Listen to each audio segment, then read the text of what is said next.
All right, everyone. Welcome to this week's episode of Commission Breath. Brandon Love here with my buddy Tom. He's got his caffeine shirt on.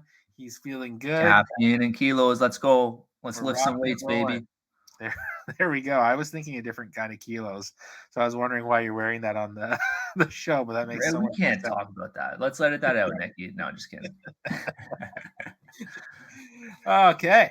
All right. So we were just shooting the shit, having a good little pre-show chat, and we realized that I have been running a strategy on my own that I hadn't told Tom about. I thought I did. So I thought he was doing it as well with his partners. So we're going to do a deep dive into it right now for you in case you're not doing it. Yeah, So, we were talking about because we will eventually be doing kind of like we're thinking this is rough idea here, people. But we're thinking of doing a 2 to 3 part series of going over financial advisors as referral partners. So we were about to dive into that, but then we started. I don't even know how we got onto the rant, but we started talking about this strategy. I'm like, wait, hold up, man. Like, what are you doing right now? Like, I feel like I've heard the strategy before, but I maybe went through one ear out the other, and I'm pretty sure you thought that you told me, so maybe you did, but I would love to do a deep dive on it. I'm going to ask you a bunch of questions on it. And I felt like maybe we should just do a recording on this because it's probably going to be pretty helpful for people today if you have a good established realtor partner base of relationships. yeah, so Tom was saying he was going to meet with the realtor partner, and he was like, "Yeah, I don't know what they want to talk about. They used to send me a ton of business. I don't think it's that I'm not their number one anymore, but they're just kind of slow right now." And I was like, "Oh, well, why don't you do like a renewal rocket strategy with them?" And he's like, "What the hell are you talking about?" So, renewal rocket What the is, fuck is this renewal rocket, man? Like, I'm like, I've been doing this all year. I've got like probably 12 files from it. So, um, Renewal Rocket, it's exactly what it sounds like. It is a way to get your realtors to give you renewal business. And you're probably thinking, how do you get a realtor to do that? So that's what we're going to unpack a little bit. I've tried a few different ways to do this, a few different tactics and strategies. One I've found the most effective. So I'll just kind of go over what I tried and what failed first, and then we can take it from there. so a high level overview of it is you're reaching out to your realtor partners, you're pitching them saying, hey, this is a very good value add for you to reach out to your clients. And then you're getting renewal business from it. And then you have another pitch for the realtors, like what's in it for them, right? Is that kind of what we're going to be talking about? 100%. So Okay, cool. everything has to be what's in it. So what's in it for them? Okay, so basically you're going to the realtor partner and you're saying, "Hey, I have a strategy for you to reach out to your database and share some tips and tricks for them for when it comes time for renewal." And their knee-jerk reaction is going to be, "This is something just to generate business for you. Why would I do this? Nice try, Mr. Mortgage Broker. Uh, like, do you think I'm an idiot?" But if you reframe it in a way that shows the value for them, then they are more likely to do it. So what I do is I'll say Tom's the realtor. I'll give Tom a call. One example is to just give a call. Hey, Tom, the strategy I have for you is to reach out to your clients and help them with the renewal business. And Tom will immediately be like, "Oh, I don't really know how I would do that. Like, I don't feel comfortable. I don't get involved in the mortgage." There's a lot of resistance. So you have to reframe it and say, "Okay, here's kind of three reasons why this would work for you. Number one, it shows that you're caring about your clients for the lifetime of their journey as a homeowner. You're not just jumping in when they need to buy, sell, downsize, whatever it might be. You're there the whole time. You are the go to person for anything involving real estate for them. So establishes trust, brand, expertise, etc. Number two, it is a reason to ask and a reason to jump into your client's year in a way that shows a ton of value to them outside of the things that every other realtor they know does, like gives them a apple pie at Thanksgiving, a pumpkin at Halloween, a Christmas ornament at Christmas. Like all these things are like tried and true ways for realtors to get business and stay in contact with people, but let's face it, everyone's doing it. So this separates you from the pack a little bit there. And lastly, the greatest point of interest for them is to be, if someone is in a position where they say, you know what, like I bit off more than I can chew with this house. Like this is too much house for us. We thought we needed the big yard. We don't actually, we were so much happier before. It creates a perfect opportunity for a sell and buy, which is two ends for them, which given our market, that can be a lot of money. So I would structure the conversation around, hey, hey Tom, here's a way for you to give your client, show tremendous value, care, and compassion for your client while potentially generating tens of thousands of dollars of income for yourself. Yeah, and that was actually gonna be my follow-up question is what's a one-liner that you can present to them, like the opening conversation? So you just nailed it. That's perfect.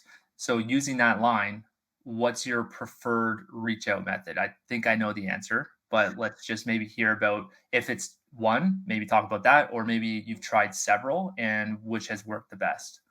Yeah, so I've tried at least three different ways. So more than that. So one I did was reaching out on social media. I shared like a social media kind of campaign idea. I didn't have enough substance to it, so it kind of fell on its face. Number two, I built a video ask kind of sequence with a website, my mortgage binder, whatever it was, and they could click through, watch the video, fill out the details. I got a ton of submissions from other brokers, but nothing really came of it either. Wait, what do you mean other brokers? Like other mortgage brokers being Yeah, nosy? just clicking through to see what was going on. And I saw a few other people do it as well. It wasn't my idea. I had borrowed the idea from Ryan. And then but I took that one step further and I had a few realtors build out video asks of their own. So it would start with them, and then I would jump in when it got to like the mortgage piece. And that was okay. I got a few leads that way, but I found that the realtors that were keen to do it didn't have those large databases. And then the final way that I got the most results was to just send, if you're interested in this strategy, here's kind of the value adds, reply back and I'll send you a follow up. And in that follow up, I sent a um, a breakdown of just like how I would structure conversations if it was a phone call, email, etc. And that Was was the that reach out through email? That last one? that last one was through email, yeah. Okay.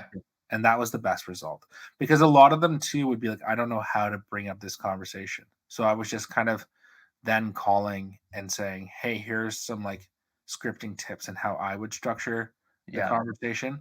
But then you have to realize like we spend every day talking about mortgages. They don't, like they talk about, Yeah. school zones and different, just expertise is just split in Just different garbage. areas. Not garbage, just not, it's just Fluff. not the same. So you have Yeah. to like sometimes distill it down to like, here's three talking points and this is how you should shape the conversation. Okay. So follow-up question to that. So you've done your outreach. You're saying the best method out of all of those was through email. Yeah. Now we're ditching the whole video ask because I this is ringing a bell now because we talked about this a while ago. You did the whole video ask thing, which in theory is a great idea. I think it's really cool, but people are lazy. People Yep. aren't really motivated to fill it out. Even if you say, "Hey, it's going to take you 2 minutes to do," I've found with other projects that are related to that, people just don't do it. So email is best. And when you did the email, was it through a Friday email or was it like one to one here and there? So I actually used the Friday email to set the tone for what was coming up for renewals and like why this was going to be a critical year for it. And then I threw video ask was 1 week. I kind of gauged the results that way. Then I did the email format, and I just tried several different ways using the Friday video as like a reminder. So like the first one was just like, hey, renewals are going to be huge this year. Here's how to establish value for your clients. And then I'm like, hey, that's not a good enough motivator for them. So I'm like, here's the why for the revenue piece for you. And then I got a lot more traction. And then it was like, here is an example of what I did for a realtor partner, how they shared this with a client. We saved them a ton of money because we were able to get them like 0.75 or whatever the rate was at the time, lower than what their bank was offering. The client's super happy, 5-star review for me, over the moon with the realtor because they showed the value there. So it was just like building that momentum, showing the proof of it, and then from there, I just get I just get consistent leads now. So how many do you remember how many realtors have actually pushed this out to their database? I would say maybe 5 or Or 6. okay, so but that's you're leveraging. So even if it's say 5 and you don't know how big their database is, but even if it's like 200 people, and I don't know the stats, but is it like out of 200 homeowners, or sorry, out of 100 homeowners, isn't it like 3 are coming up for renewal? Something like that? I I don't heard it know. was 6 over the next 2 years, 65% of people are gonna renew, is a stat I heard. Okay, so I'm way off. You're way off. Yeah. Yeah, it's, like, more like 65, but, like, also, really, you're not gonna get the thing I found with that was not so much that it was that week you got a ton of leads with renewals. It was more so, like, anytime people come up with, like, the conversation of renewal came up or anything like that, they're like, "Oh, why don't you go talk to my mortgage guy?" And I'm getting, like, leads all throughout the year on this when it was the campaign I ran for, 6 weeks kinda thing. Yeah, okay. So it's going to be something that's kind of like planting the seed. It's going to be top of mind for them whenever they hear the word renewal. So that's cool. And I think like to add on to that, like I love the fact that you had an example there too. You're breaking down the numbers of savings for someone because that's really powerful. That's like marketing 101. Yeah, And then another thing I would add is maybe like a bit of urgency for them to kind of go over like, hey, now is a really good time to be reaching out to your clients right now. They're feeling the pinch on expenses. People are coming up for renewal. It can be almost double what they double the rate of what they had when they've had their last mortgage set up. You create that urgency for them to actually go forward with doing it. I think that would add some more spice to it too. 100%. And there's also, like, when so I like to do a lot of, like, the calls with asks and reminders and things like that. There's a lot of opportunities, like, right now, today, we just had a few lenders drop rates. Today's October 10th, Yeah. 2023 when we're recording this. We had a few lenders drop rates. So to then call and be like, "Hey, um, client X, like if you have a client who came up for renewal and like 2 weeks ago they might have got a rate that now can be significantly beat, whereas 2 weeks ago we couldn't compete on it. So there's like opportunities to grab quick wins that way, and those are the clients that you. This is a time you steal them from their bank, Yeah. and if you show them how you manage their business and you treat them that's so much better than their bank, you've now had that lifetime value of a client through this quick strategy. Yeah, and you can add a layer to this too. So with everything we're talking about, my light bulb is kind of going off here in terms of social media. Like I can listen to this episode and I could think of 5 or 6 different things to post out on social media and have it geared specifically towards realtors, or I can have it geared towards consumers, or a mix of both. So I'm going to be doing that. I'm going to send out a blast Friday email. I'll probably do it this Friday to my realtors. Then I'm going to follow up with text on the following week to my main partners and people that I've already had that connection with, and just remind them, hey, I sent out a really cool opportunity Friday. I just wanted to see if you had a chance to watch it, because I really do think it could benefit you and your clients. See what they say. Yeah, Um, and then, yeah, and then third component, start setting up the social media posts and template stuff. exactly. And the key piece too is just give them all the tools. Don't expect them to go create something because they won't. Give them the tool. Like if you want them to eat healthy, you're putting the meal on their plate warm. They just have to put the fork in it. And it will work. Like I just got a referral this week. It is a AAA client, like several $100,000 income. They have 6 investment properties up for renewal in the next 18 months. So we're just going to be servicing the crap out of those clients, and that's going to be a big chunk of our next 18-month runway. Yeah, and even to add another component to this might dilute it a bit or complicate it for them.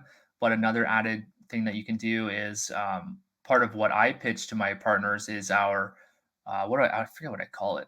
It's the Backend uh, referral plan. I forget what I call it, but it's essentially I'd say, hey, I track every lead that comes in.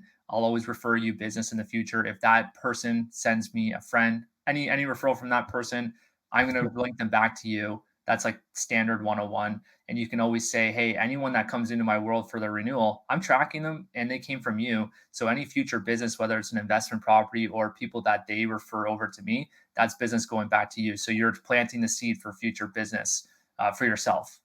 Exactly. I call it referral loop within my system. But yeah, it's totally the case of, especially when you get these investor clients, like this particular client had 7, 8 properties, 2 were personal usage, the rest investments. That's a lot of potential business, especially if they decide to flip some and sell by, that you're now monitoring for that realtor. And the thing I found a lot is a lot of realtors, just like brokers, like some of us have really dialed in systems, and some of us have more laissez-faire approach to the system.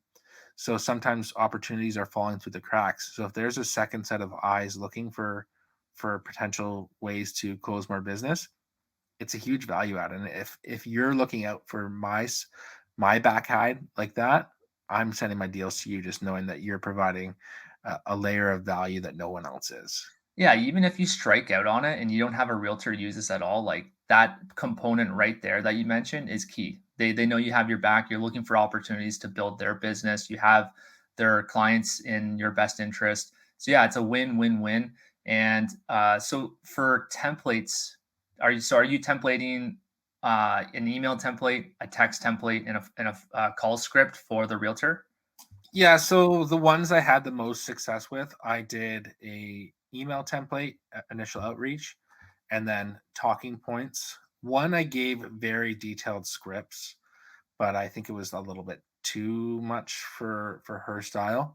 The one guy who has given me the most business from it, he has his talking points. He took the email, he restructured it as like, this is why I'm providing this value to you, and basically just shared that, like, his goal was to look out for clients.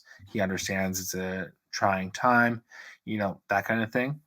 And just gave him all the tools so that he could then copy, paste, edit, make it his own tone, and then just a few key talking points. So it wasn't forced, but also it wasn't like, oh crap, why am I actually doing this? Like, what the value needs to be very crystal clear. Yeah, and I think the template you gotta make sure you say, "Hey, like this is a template for you. You can literally copy and paste this if you want, or you can tweak it." Either way, it's gonna take you like 5 minutes of time to do this. Like call it 20 minutes all in, templating the email and pushing it out to your database. Like it's such a low investment for them. And Yeah. even for us as brokers to implement everything here, we'll take social media off the plate here and just say, hey, we're doing direct reach out to realtors. This will probably take like half hour, maybe. Yeah, Maybe this strategy, you could roll it out in 1 hour time. Like, I did yeah. the whole video ask strategy with this, and it took 4 hours all in for like everything.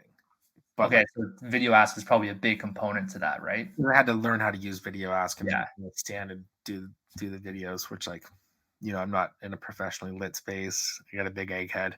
It took a couple days. So Got masking tape on the wall. yeah, so um, the email format, you could bang that out so quickly, and then, just like anything though, don't send it out and pray. Like, send it out and then follow up, figure out what the pain point is, and if they're not doing it, why they aren't doing it, and then just dive in deeper on that. So like, my initial one went out, and then I figured out, okay, well, they didn't actually feel comfortable talking about it. So then I gave them like scripts and talking points, and then that kind of got a few more rolling on it, and then I gave the proof of why it's effective, got a few more. You know what I mean? So you're slowly getting converts that way. And then, like, especially if you're in a market where you have some, I don't know, like, clout's not really the right word, but like some brand presence, people can see that someone else in the network is implementing that strategy, and if it's working for them, then they start to slowly convert over. It's just like sheep following each other. And the other piece of this is like, we say it like package it. We almost make the realtors sound lazy in a way by saying like package it perfectly for them. It's not a criticism of realtors, it's just human nature in Yeah, general. I exactly. do I do find that like realtors are super creative in coming up with a new way to spin it. So then like also watch your partners and see what they turn it into, and then take that iteration and then put that back to your audience as well, and highlight, hey, we had a partner that did this and this was Yeah. a result of it, because that's social proof that it worked for another one of their peers. Yeah, why don't we take it one step further too and use this community, commission breath community, as another testing platform too. Like this is us kind of like presenting it to everyone and we're doing our thing here. But if someone's doing this and they come up with a cool idea or their realtor partner came up with a cool idea, like let's share it. Let's use that collaboration because I think that's going to amplify things for everyone here listening. So yeah, I For love it. sure. This is like an incubator or like a pressure cooker. So we throw all these things in and like something cool comes out of it. And like you might take the script that, like, I'll share my script with you obviously. But like you might take my script and be like, I would have said this way. And like that iteration is going to be so much better. Send it back to me. I'm going to add a layer to it. You know what I mean? That collaboration is going to make it awesome. Yeah, exactly. And then like the last point to this too is someone might be thinking like, oh, this is maybe a shiny object, but I would actually disagree with that because I'm very cognizant of what we add into our business because of that shiny object syndrome that we've both had, especially me. And I know that like me implementing this, if it takes 1 hour and it doesn't work, whatever. The side product is that they're going to see that I have their back.